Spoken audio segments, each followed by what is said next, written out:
에베소서 1장 17절 말씀 우리 다 같이 한번 읽겠습니다. 시작. 우리 주 예수 그리스도의 하나님 영광의 아버지께서 지혜와 계시의 영을 너희에게 주사 하나님을 알게 하시고. 아멘. 여러분, 기독교는 하나님을 믿는 종교 체계입니다. 그러면 하나님을 우리가 어떻게 알 수 있는가? 우리가 생각할 때 내가 생각하는 하나님은 이런 하나님이야. 맞습니까? 틀립니까? 내가 생각하는 하나님은 이런 하나님이야 라고 접근하는 것이 맞습니까? 틀립니까? 틀리죠, 그죠? 우리는 그것은 참 종교가 아니라 그랬습니다.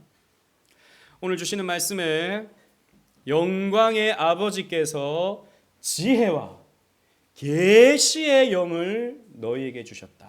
즉 계시를 우리에게 주시는데 성령을 통해서 그 계시를 이해할 수 있도록 만들어 주시는 겁니다. 그래서 우리는 계시를 통해서 또 계시의 영을 통해서 우리는 하나님을 알게 되는 겁니다. 하나님을 알게 됨으로 하나님을 믿게 되는 것이죠. 하나님을 믿음으로써 우리는 하나님을 사랑할 수 있게 되는 것입니다. 여러분, 지난번에 우리 종교에 대해서, 참 종교에 대해서 생각을 해봤습니다. 참 종교는 하나님의 계시를 통해서, 하나님이 내려주시는 계시를 통해서 그 계시의 알맹이가 무엇입니까? 예수님에 대한 진리가 되는 것이죠. 그래서 인간이 믿음을 올려드림으로써 하나님과 연결되는 것, 하나님에게 매이는 것, 하나님께 묶이는 것, 이것이 종교다. 이것이 참 종교다. 그랬습니다. 그래서 참 종교는 하나님께서 계시를 내려주시고 인간이 믿음으로 반응함을 통해서 세워지는 거예요. 여러분, 밑에 블랭크가 있죠. 참된 종교는 쓰십시오. 계시에 대한 믿음의 반응입니다. 참된 종교는 계시에 대한 믿음의 반응이에요. 그러나 우상숭배는 무엇입니까? 인간이 피조물을 고안해냅니다. 신을 고안해냅니다.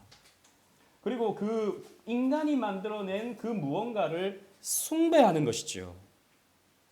대부분의 우상숭배가 그렇습니다. 인간이 고안해내고 인간이 숭배합니다. 그러나 기독교만은 이렇지 않습니다. 기독교만은 하나님께서 계시를 내려주시고 그 계시에 대한 반응으로서 믿음을 올려드리는 것입니다.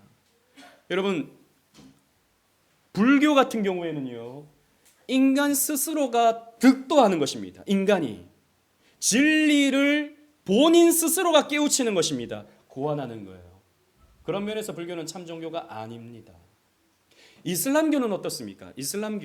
이슬람교도 계시가 있고 신앙을 올려드리는 것 아닙니까? 그러나 이슬람교의 계시는요, 한 개인으로부터 이루어지는 것이죠. 마호메트라고 하는. 그러니까 이것이 객관화되어진 계시가 아닙니다. 마호메트라고 하는 한 개인의 주관적인 계시로 신앙을 갖는 것이 이슬람교 종교 체계죠. 그러나 우리 기독교는 다릅니다. 1400년간 40여 명의 여러 저자들을 통해서 객관적인 과정을 통해서 하나님께서 계시를 내려주시는 것을 우리가 확인하는 것이죠. 그리고 거기에 대한 신앙을 올려드리는 것입니다. 이런 체계를 갖는 것은 기독교밖에 없습니다. 그래서 칼빈은 기독교만이 참 종교다라고 했습니다. 따라서 하나님이 자신을 스스로 계시하지 않으시면 인간은요, 신을, 하나님을 알 수도 없고 믿을 수도 없습니다. 하나님과 영적인 연합관계를 복구할 수도 없고 인간이 구원받을 수 있는 길을 제시받을 수도 없게 되는 것입니다. 따라서 기독교는요, 철두철미한 계시 종교입니다. 그래서 계시에 대해서 우리가 같이 오늘 공부해 볼 텐데요. 먼저 계시의 뜻을 한번 생각해 보도록 하겠습니다. 계시, 그러니까 우리는 좀 어렵습니다. 한자로 보면 열릴개자의 볼시, 번역을 잘한 것 같아요. 그러니까 닫혀 있었는데 이것이 열려서 볼 수 있게 되는 겁니다. 뭔가가 나타나서 보이게 되는 것입니다. 이것이 계시입니다. 이걸 헬라어로 보면요, 라틴어로 보면요, 레벨라티오라는 말로 볼 수 있는데, 이 말은 그러니까 영어로 보면 revelation, 이게 계시지 않습니까? 이 라틴어 레벨라티오라는 말은 정체가 드러나다라는 뜻을 가지고 있어요. 정체가 드러나다. 그러니까 이렇게 닫혀 있었는데 이것이 쫙 열리면서 정체가 드러나는 거예요. 그 정체를 보고 믿고 따르는 것, 이것이 계시다라는 거죠. 이 계시에 해당하는 구약의 히브리어는 깔라라는 말입니다. 시야를 가리는 덮개가 벗겨지는 겁니다. 예를 들어서 여러분, 우리 여기에 보통 우리 성찬대에다가 주중에는 먼지 쌓이지 말라고 덮개를 덮어 놓습니다. 그죠? 덮개가 덮여 있을 때는 여기가 무엇이 있는지, 여기가 은색 성창기가 있는지 아니면 성창기가 있는지 다른 거에 있는 건지 모릅니다. 그런데 이 베일을, 이 덮개를 벗겨버리면 실체가 드러나죠. 아, 여기 성창기가 있구나. 이 벗겨버리는 것, 그래서 나타내는 것, 이것을 깔라라고 말한다는 것입니다. 그리고 신약 성경에 보면 아포칼립시스라는 말이 있습니다. 이게 깔라의 번역이에요. 아포칼립시스라는 말이 감추인 것을 드러나 보이게 하다, 공개하다, 나타내다 라는 뜻을 가지고 있는 단어입니다. 이것을 우리는 계시라고 이렇게 표현한다는 것이죠. 요한복음 1장 18절 말씀 우리 다 같이 한번 읽어보도록 하겠습니다. 시작.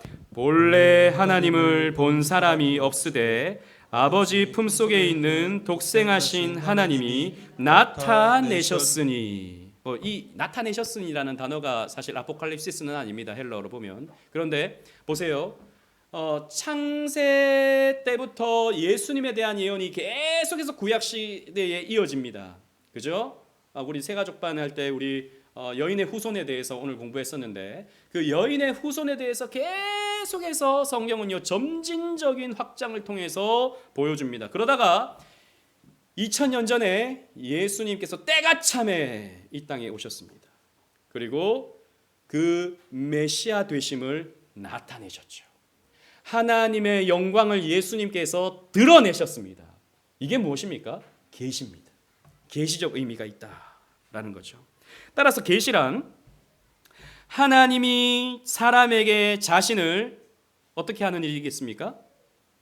여러분 한번 말씀해 보세요. 그렇죠. 나타내시는 일.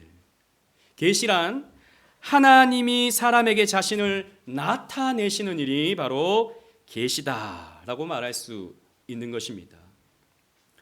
요즘에 이런 뭐랄까요, 미스테리 이런 거 보면 신의 계시를 받았다 이런 거 있지 않습니까? 많이들 오용하는데 진짜 계시를 내리시는 분은 하나님이시죠. 성경의 하나님이십니다. 자, 그런데 이 계시는 크게 두 가지로 나뉠 수 있습니다. 첫 번째는 일반 계시입니다. 일반 계시. 여러분 교리적으로 보면 일반이라는 표현과 특별이라는 표현이 사용될 때가 있는데, 여기서 중요한 것은 일반이라고 할 때는요 모든 사람에게 적용되는 것을 general, 일반이라고 말합니다. 즉 모든 인류에게 나타내시는 계시, 일반 계시는 모든 인류에게 나타내시는 계시를 일반 계시라고 말합니다. 특별히 이런 자연을 통해서죠. 여러분 하늘을 가끔씩 보면 이런 구름 속에 뒤에서 비춰지는 빛을 이렇게 볼 때가 있지 않습니까? 여러분 거기만 유인물 보지 말고 앞에도 한번 보세요. 이런 하늘을 보면 여러분 좀 신비스럽지 않습니까? 이야, 참 오묘하다. 그리고 실제로 여러분 하늘의 어떤 신비 그러지 않습니까? 쳐보지 않습니까? 그러면 굉장히 좀 신비스러운 이런 그림들 많이 있는 것을 볼 수 있습니다. 사람들은요 하늘을 보면서 어떤 신성함을 발견해요. 여러분 우주가 있습니다. 이 우주는요 나름의 질서를 갖고 움직입니다. 정확한 이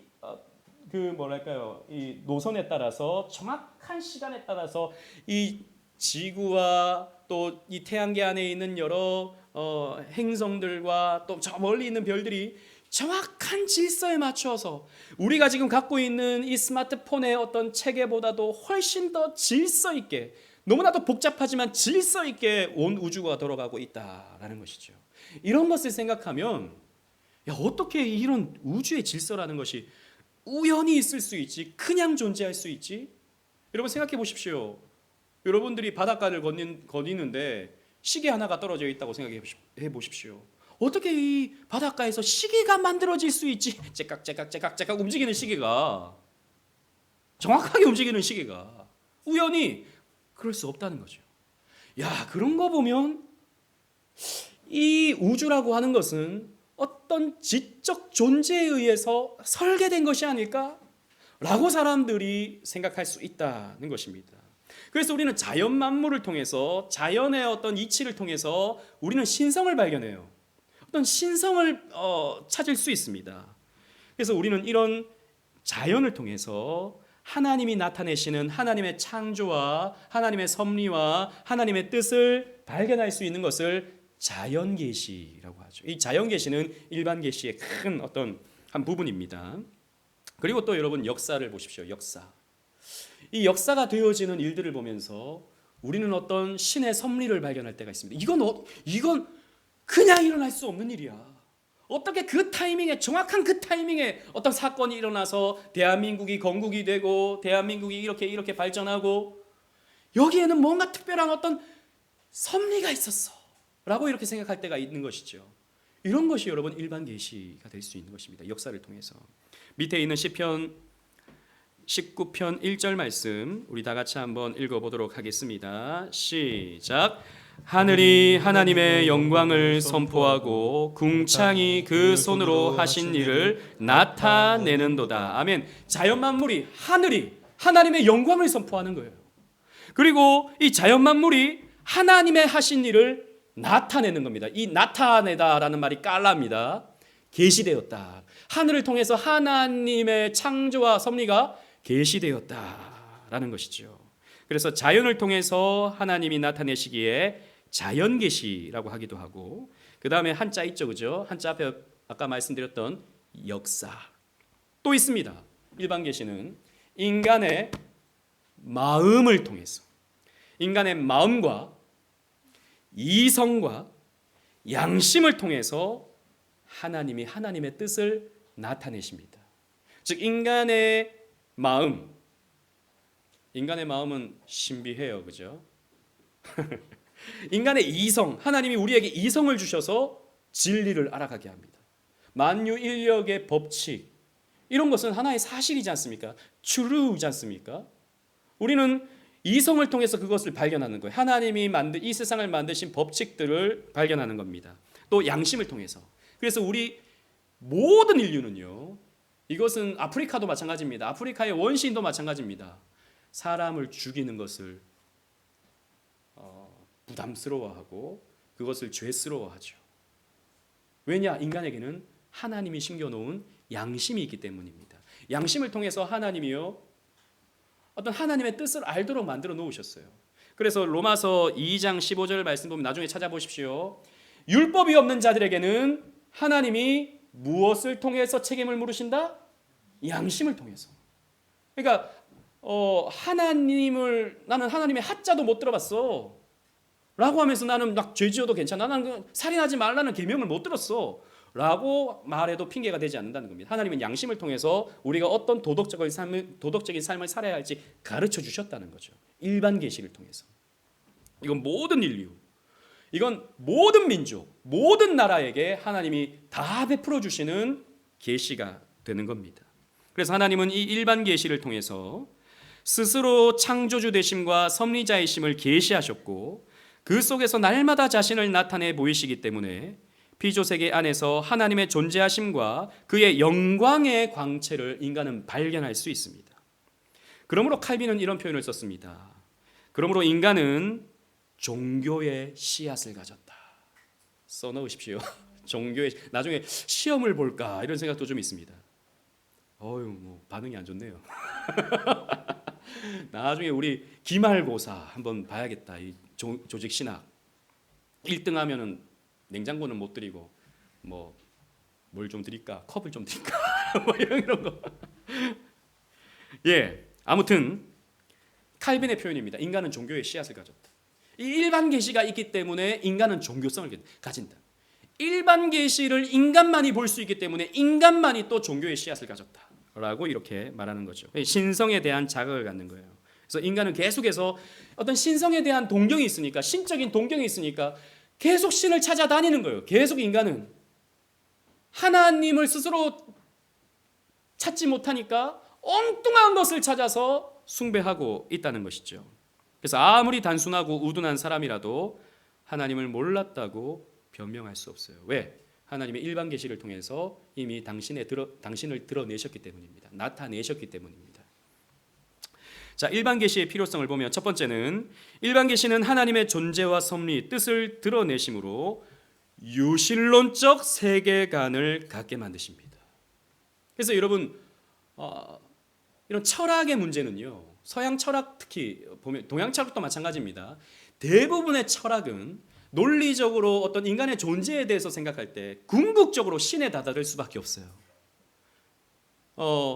유실론적인 세계관을 갖든지 아니면 범신론적인 세계관을 갖든지 둘 중에 하나입니다. 모든 게 신이다. 그냥 내가 신이다. 그냥 내가 알아서 결정할 거야. 무신론이지만 사실 그건 범신론이라고도 할 수 있어요. 신적인 어떤 세계관을 갖게 된다는 겁니다. 시편 8편 1절 말씀 또 다 같이 한번 읽어보겠습니다. 시작. 여호와 우리 주여, 주의 이름이 온 땅에 어찌 그리 아름다운지요. 주의 영광이 하늘을 덮었나이다. 아멘. 그래서 우리가 저 하늘을 보잖아요. 하늘을 보잖아요. 여러분 최근에 우리 제가 어떤 TV 방송을 봤는데 스웨덴이 나오더라고요. 스웨덴이 지금 10월 달이었는데 거기는 벌써 눈이 오는데요. 제가 우리 아내가 그걸 보면서, 사모님이 그걸 보면서 나도 저기 가보고 싶다 그러더라고요. 저기 가보고 싶은 게 오로라가 막 펼쳐지는 거예요. 스웨덴의 오로라. 그럼 오로라 보신 분? 오로라 보신 분 없어요? 예, 박은정 성도님 오로라 보셨대요. 보고 싶어요. 근데 여러분 그런 걸 보잖아요. 밤하늘에 막 은하수, 밤하늘에 오로라 이런 걸 보잖아요. 그러면 인간은요 거기에서 탄성이 터져 나옵니다. 아름다움의 탄성이기도 하지만 어떤 거기에 신성함을 발견하는 거예요. 다윗은 하늘의 별을 보면서 주의 영광이 하늘을 덮었나이다 라고 표현했습니다. 그 자연 만물 속에서 하나님을 바라보는 거죠. 유실론적 세계관을 갖게 되는 것이죠. 그래서 여러분 하나님을 안 믿는 과학자들 중에서도 지적 설계론을 믿는 과학자들은 꽤나 많죠. 그러니까 이 우주가 그냥 우연히 이렇게 질서를 잡았다라고 하는 것은 사실상 말이 안 된다라는 겁니다. 그냥 여러분 흙을 딱 던져 놓으면 그게 막 질서를 잡아서 뭔가 움직이는 질서 있게 잡히는 뭔가가 이루어집니까? 그럴 수 없다는 겁니다. 빅뱅이 빵 하고 터졌는데 우주가 이런 질서를 잡았다? 이건 사실 인간이 흙을 던졌는데 거기서 뭔가가 나왔다라는 것과 다를 바가 없는 것입니다. 그래서 신적인 존재, 어떤 지적인 존재가 이 우주를 설계했을 것이다 라고 하는 유실론적 세계관을 갖게 되는 것이죠. 그리고 두 번째로 일반 계시가 왜 필요한가? 일반 계시는 인간에게 생활의 밝은 향상을 제공합니다. 우리가 살아가는 향상을 가져다 줘요. 일반 계시는. 그러니까 역사의 교훈과 이성과 과학과 문학, 예술을 통해서 우리의 문명을 발전시켜 갑니다. 하나님은 우리에게 생육하고 번성하고 땅을 정복하고 땅을 다스리라고 말씀하셨지 않습니까? 이것이 인간에게 묻어 있어서 우리는 하나님이 주신 이성을 통해서 문명 발전을 이루는 거예요. 그리고 문화생활을 하게 되는 것입니다. 이것이 우리에게 왜 필요하냐면 이것을 통해서 우리는 성경 기록의 이해의 빛을 가지게 되는 겁니다. 여러분 성경은 하나님 믿는 사람만 사용하는 용어로 기록되어 있습니까? 그렇지 않죠. 한글은 세종대왕이 창제했습니다. 근데 우리 한글로 된 성경을 보잖아요. 그죠?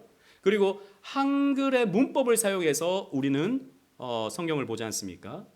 그래서 여러분 성경은요 그 시대의 문학, 그 시대의 어떤 표기법, 그 시대의 역사적 배경을 안고 성경이 나오는 거예요. 그래서 우리는 성경을 제대로 이해하기 위해서는 그 시대의 배경뿐만 아니라 역사 속에서 이 성경이 어떻게 해석되어 왔는가를 함께 보면서 우리가 성경을 해석해야 되기 때문에 반드시 성경은요, 철학과 인문학 그리고 문학 이런 것들이 함께 사용되어져서 성경을 해석하는 겁니다. 그래서 인문학을 공부하는 것은요, 성경을 보는 데 있어서 아주 요긴해요. 어떤 분들이 이렇게 말합니다. 아니, 교회는 성경만을 가지고 가르치고 설교해야지, 무슨 목사가 인문학 책을 보고, 무슨 목사가 오늘 제가 불신자의 알랭드 보통 얘기를 했지 않습니까? 왜 그런 얘기를 설교 시간에 하느냐, 세상 이야기를. 그게 아니에요. 성경을 이해하기 위해서는 우리는 세상의 문학과 세상의 철학 이런 것들을 이용해서 해석할 수 있는 겁니다. 성경이 그렇게 기록되었어요, 여러분. 그래서 종교개혁도 여러분, 그 시대의 배경을 이해하면 종교개혁이 종교개혁 될 수 있었던 까닭은 그 당시의 인문주의 영향 때문입니다. 르네상스, 인문주의의 영향이 커요. 그래서 종교개혁을 이해하려면 인문주의를 이해해야 됩니다. 그래서 하나님은요, 이런 것들을 이해하게 하기 위해서 우리에게 일반 계시를 주시는 거예요. 이성, 그리고 여러 가지의 문명의 발전, 이런 것들을 주시는 겁니다. 신명기 32장 7절 말씀 다 같이 읽겠습니다. 시작. 옛날을 기억하라. 역대의 연대를 생각하라. 내 아버지께 물으라. 보십시오. 여기도 보면 옛날을 기억하라. 역사를 기억하라 라는 겁니다. 물론 여기에서의 역사는 이스라엘의 역사를 말하는 것이죠. 하지만 우리에게도 이 말씀이 교훈이 되는 겁니다. 우리의 역사를 기억할 필요가 있죠. 역사를 통해서 우리는 하나님의 뜻을 발견할 수 있는 겁니다. 이 대한민국이 어디로 가야 되는가를 우리는 역사를 통해서도 하나님의 뜻을 발견할 수 있는 거예요. 그리고 일반 계시는 마지막 심판 때입니다. 심판 때에 인간으로 하여금 핑계를 대지 못하게 만듭니다. 만약 하나님이 일반 계시를 우리에게 주시지 않았다면 전도를 받지 않은 사람들은 우리에게 항변할 겁니다. 하나님께 항변할 겁니다. 하나님, 믿을 수 있는 기회를 안 주셨잖아요 라고 말할 겁니다. 아니, 예수의 이응이라도 좀 가르쳐 주셨어야지. 내가 예수를 믿었죠. 태어날 때부터 나는 예수를 모르고 살았고 죽을 때까지 난 예수를 못 들었는데 내가 어떻게 구원받을 수 있습니까? 내가 어떻게 예수를 믿을 수 있습니까? 라고 반문할 수 있겠죠. 하나님은 그렇기 때문에 일반 계시를 보여주시는 거예요. 모든 인류에게. 이 자연 만물을 통해서, 역사를 통해서, 이성을 통해서, 이런 것들을 통해서 하나님은 우리에게 하나님의 존재하심과 하나님의 섭리하심을 나타내시는 겁니다. 그래서 일반 계시는요, 심판의 근거가 됩니다. 마지막 최후의 날에 나는 하나님을 몰랐다, 예수를 몰랐다 라고 핑계할 수 없게 만드십니다. 이것이 로마서 1장 20절에 있죠. 다 같이 읽겠습니다. 시작. 창세로부터 그의 보이지 아니하는 것들 곧 그의 영원하신 능력과 신성이 그 만드신 만물에 분명히 보여 알게 되나니 그러므로 저희가 핑계치 못할지니라. 아멘. 그래서 중세 때 토마스 아퀴나스라고 하는 철학자는 하나님이 존재할 수밖에 없다라는 것을 설명할 때 이성을 사용했습니다. 계시를 사용한 게 아니라, 물론 일반 계시죠. 부동의 동자라고 하는 개념을 생각했던 거죠. 이 온 우주는, 온 세계는 움직인다라는 겁니다. 움직이고 있잖아요. 지구가 움직이고 있잖아요. 지구가 태양 주변을 움직이고 있잖아요. 그럼 움직일 때 가장 먼저 움직이게 한 원인이 있어야 된다라는 거죠. 지금도 공기가 움직이는데, 공기가 움직이는 것은 제가 지금 숨을 불어넣기 때문에 공기가 움직이는 것도 있고, 저기 히터가 바람을 불러일으키기 때문에 히터에서 바람이 나오면서 공기가 움직이죠. 그러니까 움직인다는 것은 어떤 동력을 누군가가 줬기 때문이다라는 겁니다. 동력 없이 움직이지 않는다는 겁니다. 그러면 근원을 따지고 올라보면 한 근원에 의해서 움직임이 시작되었다라는 거죠. 철학적으로 생각할 때. 여러분, 이거 굉장히 그럴듯한 논증입니다. 부동의 동자. 그래서 움직이지 않는 그 누군가가 움직임을 시작했다라는 겁니다. 그게 뭡니까? 창조죠. 그게 창조다라고 토마스 아퀴나스는 설명을 했던 것이죠. 그것은 이성을 통해서, 일반 계시를 통해서 알 수 있는 진리가 되는 것이죠. 자, 그리고 일반 계시가 있고 특별 계시가 있습니다. 특별 계시는 조금 이따 더 구체적으로 설명드리겠지만 앞에서 말씀드렸던 일반이라는 표현은 모든 인류에게 주셨다라는 차원에서 일반이라 그랬지 않습니까? 이 특별이라는 말은 그러면 특정한 사람들에게, 스페셜한 사람들에게 주신 계시가 특별 계시입니다. 이것이 왜 필요하게 되었는가? 쉽게 말하면 일반 계시의 한계 때문입니다. 첫 번째 보시면 인간의 죄로 인한 비참함 때문에, 죄입니다. 죄로 인한 비참함 때문에, 인간이 전적으로 부패했기 때문에 하나님의 특별 계시가 필요하게 되었습니다. 즉 죄가 인간에 들어온 이후 하나님의 일반 계시가 인간들의 눈에서 흐려져 버렸어요. 그래서 인간이 이 하늘을 보면서 하나님을 바라봐야 되는데 하나님이 아닌 다른 산신령을 생각하기 시작했던 겁니다. 죄가 인간의 눈을 가려버린 것이죠. 또 인간의 죄가 사람의 인격성, 지정의입니다. 한자 앞에 블랭크는 지정의. 이거 인간만이 가지고 있는 인격성이지 않습니까? 이 인격성이 왜곡되어 버렸습니다. 죄로 인해서. 그래서 우리의 지식과 우리의 감정과 우리의 의지, 이 모든 것이 오염되어 버린 것이죠. 따라서 일반 계시로는 인간이 죄인임을 가르쳐 주지 못합니다. 일반 계시로는 인간이 어떻게 구원받아야 될지 구체적으로 가르쳐 주지 못합니다. 하나님에 대한 신뢰할 만한 지식과 예수 그리스도를 통한 구원과 우리에게 약속된 영원한 나라에 대해서 이 일반 계시가 구체적으로 가르쳐 주지 않는 거예요. 여러분, 하늘을 보면 예수님이 떠오릅니까? 그렇지 않은 것이죠. 그래서 일반 계시의 한계성이 있기 때문입니다. 인간의 죄로 인해서 인간은 타락해버려서 이런 한계가 생겨버린 것이죠. 로마서 3장 23절 말씀 다 같이 읽겠습니다. 시작. 모든 사람이 죄를 범하였음에 하나님의 영광에 이르지 못하더니, 죄를 범해서 하나님의 영광을 볼 수 없게 되어버린 겁니다. 이게 인간의 실존입니다. 그리고 두 번째, 더 구체적으로 연결됩니다만 첫 번째와 인간의 구원 문제를 알려주시기 위해서 특별 계시가 필요하게 되었습니다. 하나님은 구원받을 자들에게 특별 계시를 주심으로써 성령으로 조명케 하십니다. 즉 계시를 주시고 그리고 계시의 영을 우리에게 부어주사 하나님을 나타내십니다. 그죠? 그래서 하나님을 알게 하시고 그리스도를 통한 구원을 받아 누리게 하시며 인간을 향한 하나님의 뜻을 깨달아 하나님께 영광 올려드리는 방법들을 우리들에게 가르쳐 주시는 것이죠. 이 특별 계시가 이것을 우리에게 가르쳐 준다라는 겁니다. 그래서 인간의 이성도 한계가 있어요. 역사적 교훈도 한계가 있어요. 인간의 마음도 한계가 있어요. 그래서 하나님이 특별 계시를 주시는 것입니다. 고린도전서 1장 21절 말씀 다 같이 읽겠습니다. 시작. 하나님의 지혜에 있어서는 이 세상이 자기 지혜로 하나님을 알지 못하는 거로 하나님께서 전도에 미련한 것으로 믿는 자들을 구원하시기를 기뻐하셨도다. 인간이 자기의 지혜로는 하나님을 알 수 없는 거예요.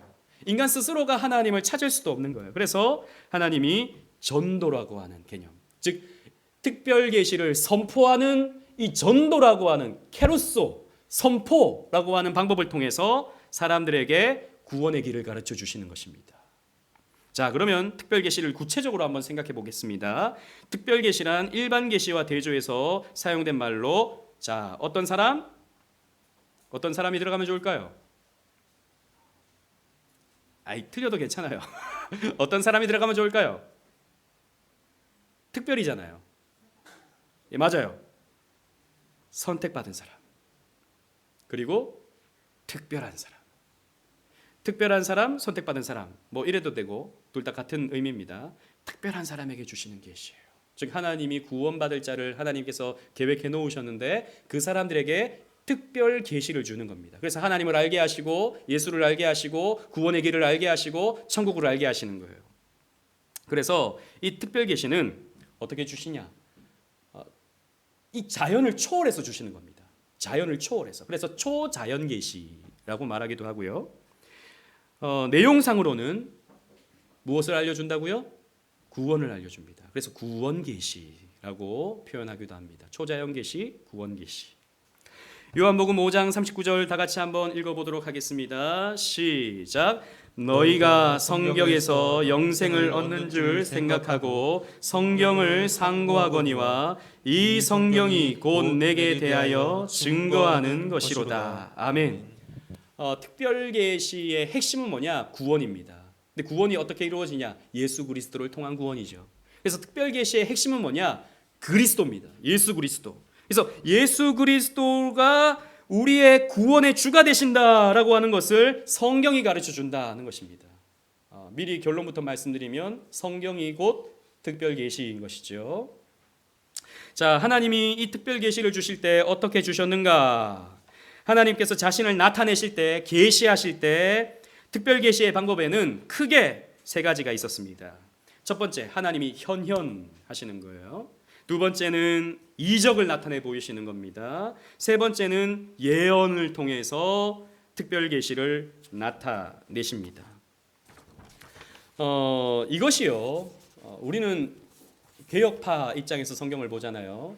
이 개혁파의 입장에서 성경을 보면 계시의 점진성을 우리는 아주 중요하게 여깁니다. 즉 하나님의 이 계시가 주어지는 이 과정도 어떤 시대에 따라서 변경되어지는 이런 흐름이 있다, 발전되어지는 흐름이 있다라고 하는 것을 우리는 생각해야 됩니다.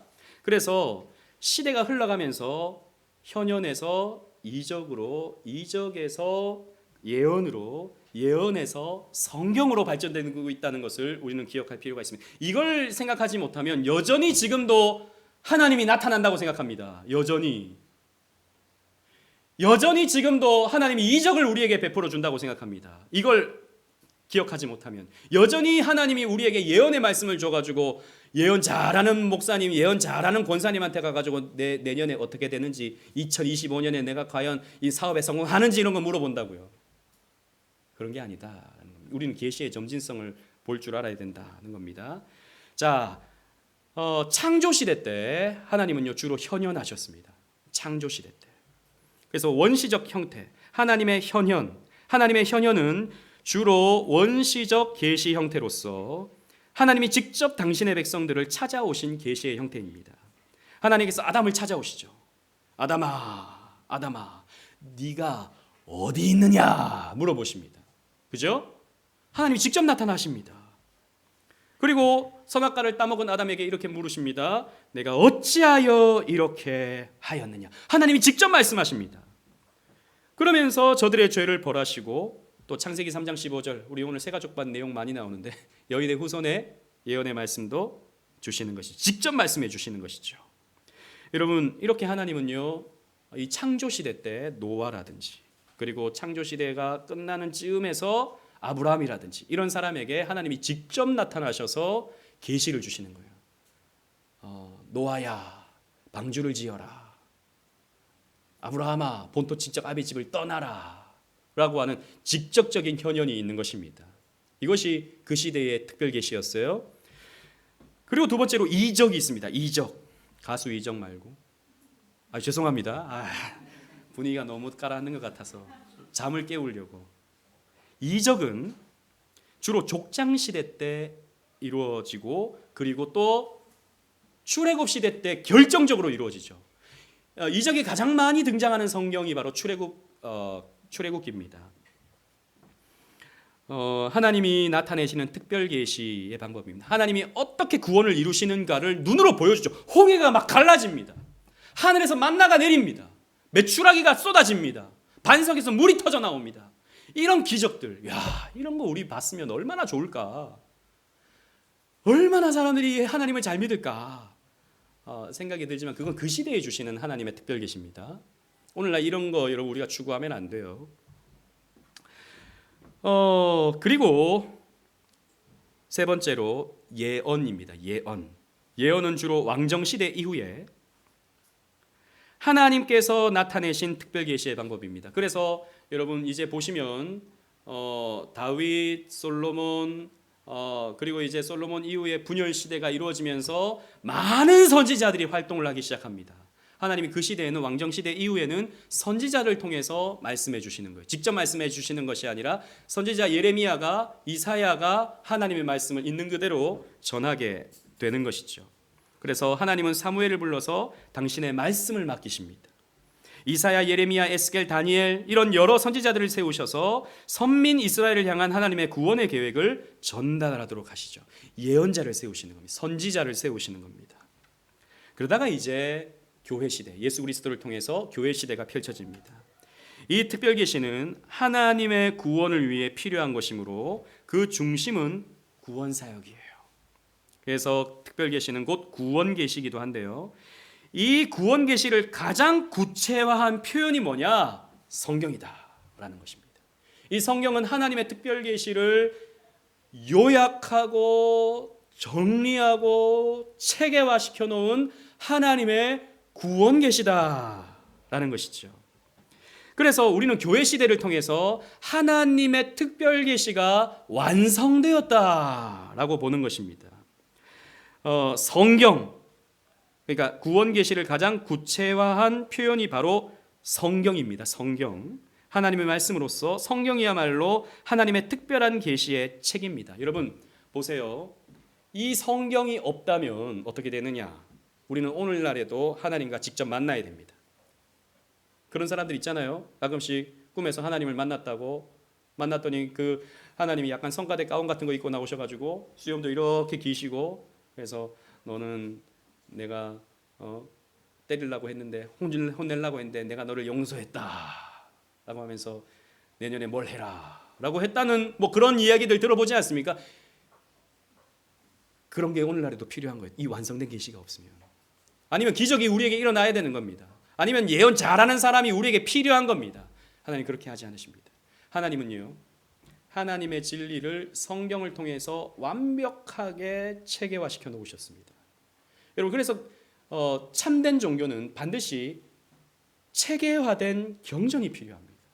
그게 없으면 자기가 하고 싶은 대로 신에 대해서 말하게 되거든요. 자기가 하고 싶은 대로 신의 계시를 말하게 되고, 인간들이 요구하는 욕망의 덩어리를 신이라고 생각하고 숭배하게 되거든요.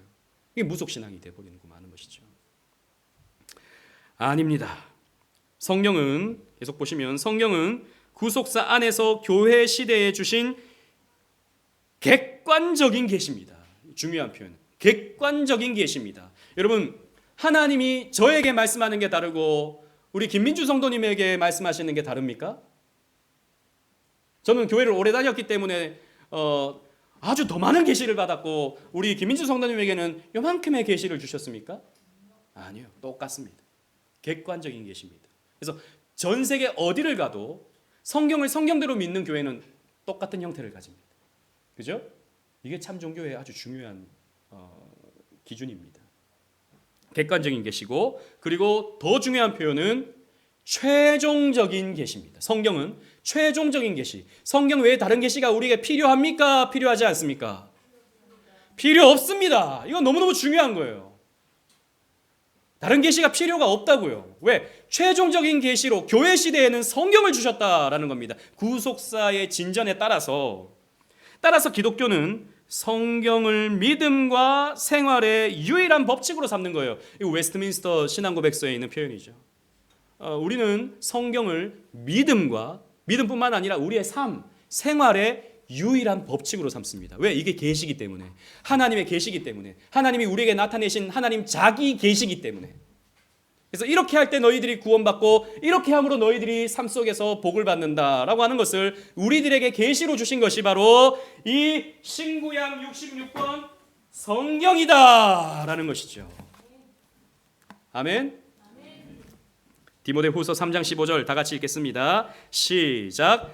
또 내가 어려서부터 성경을 알았나니 성경은 능히 너로 하여금 그리스도 예수 안에 있는 믿음으로 말미암아 구원에 이르는 지혜가 있게 하느니라. 아멘. 구원의 계시가 성경에 있어요.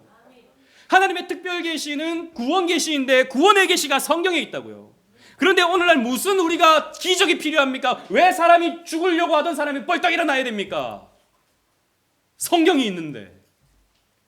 그러니까 성경만으로 못 믿으니까 그런 데 쫓아다니는 거예요. 오늘 병을 놨습니다. 오늘 병을 놨습니다. 타치! 막 이런 거 쫓아다니는 겁니다. 막 쓰러지게 만들고 막 뒤로 넘어가가지고 하게 만들고. 성경을 못 믿으니까 그런 데 쫓아가는 거예요. 성경을 못 믿으니까 용한 권사님 찾아가가지고 내년에 2025년 내가 이 일이 되냐 안 되냐 이런 거 묻는 겁니다. 그건 무당입니다, 여러분. 권사가 아니고 목사가 아니고. 하나님이 우리에게 주신 완성된 계시, 하나님이 우리에게 주신 최종적 계시, 성경으로 우리는 충분한 겁니다. 성경이 충분해야 돼요. 자, 정리하면 여러분 역사 속에서 보면 일반 계시를 무시하는 사람들이 있었습니다. 일반 계시, 하나님이 우리에게 주신 자연 그리고 이성 이런 것들을 무시하는 사람들이 있었습니다. 이런 사람들을 우리는 역사 속에서 제세례파라고 말합니다. 지난번에 우리 독서 모임 때도 나눴지만 저 미국 펜실베니아에 가면 물론 우리는 그분들의 그 뜨거운 신앙을 본받을 필요 있지만 문명을 다 거부하죠. 문명을 다 거부합니다. 그래서 지금도 말 타고 다니고 지금도 호롱불 피워가지고 그걸로 책 보고 전기 안 쓰고 이런 사람들이 있습니다. 일반 계시를 무시하는 거예요. 우리는 오직 성경 가지고 우리는 산다. 성경이 나의 전부다. 일반 계시를 무시하는 겁니다. 특별 계시를 무시하는 사람들이 있습니다. 그러니까 특별 계시를 무시하는 사람, 이런 사람들을 우리는 뭐라고 말하냐면 자유주의자라고 말합니다. 그러니까 인간에게 가지고 있는 보편적 가치, 윤리, 도덕 이런 것을 귀중하게 여기는 사람들을 우리는 자유주의자라고 말합니다. 우리는 특별 계시와 이 일반 계시를 둘 다 존중합니다. 하지만 일반 계시는 한계를 갖고 있고 특별 계시는 분명한 구원 계시를 갖고 있기 때문에 우리는 특별 계시를 통해서 하나님 믿고 따르는 것이죠. 하지만 일반 계시를 우리는 무시하지 않습니다. 근데 요즘에 이런 접근이 있어요. 두책 이론, 예전에 우리 창조 신학 공부할 때 생각했습니다. 즉 하나님이 구원 계시로서 특별 계시로서 성경을 주셨고 그리고 일반 계시로서는 자연을 주셨기 때문에 이것을 체계화시키는 것이 신학이다.